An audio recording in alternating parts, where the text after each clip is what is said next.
This is the Catarina single detached house in Santras, Verona. So, ang floor area niya is 136.25 square meter. At yung regular lot niya ay 176 square meter. So, kasya dito, dalawang parking. So, ang pinagkaiba nito sa ibang house model ng Santras ay ang kanyang entrance. Ito lang yung house model na 2 doors yung entrance niya. Ayan o. Yung iba kasi single door lang siya, dalawa. Pag tinurn over sa inyo to, syempre, bagong-bago. This is only the house model. So, meron kang receiving area sa baba. Ayan. And then, this is your dining area and kitchen. Meron ka din ditong bedroom. Yan. So, actually, ginawa niya tong sala din oh. Pero pwede mo i-convert sa bedroom. And of course, the common CR sa ground floor.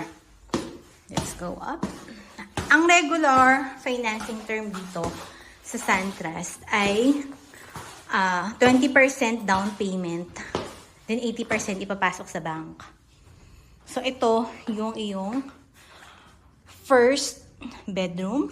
This is our second bedroom. At meron kang family area sa taas, which is may direct access sa balcony. So, ito yung ating common CR sa taas. And of course, our master bedroom. Pero may promo dito ngayon. Kapag ready for occupancy ng house, pwedeng ang i-down mo lang is 10%. Then after loan take out, pwede mo nang lipatan. Diba? Kung pre-selling naman, pwede mo i-extend ng 24 months to pay yung DP. Pero syempre pag ganun, medyo matagal mo pa malilipatan. And this is our Catarina house model here in Santras, Verona. Yeah, so great day everyone.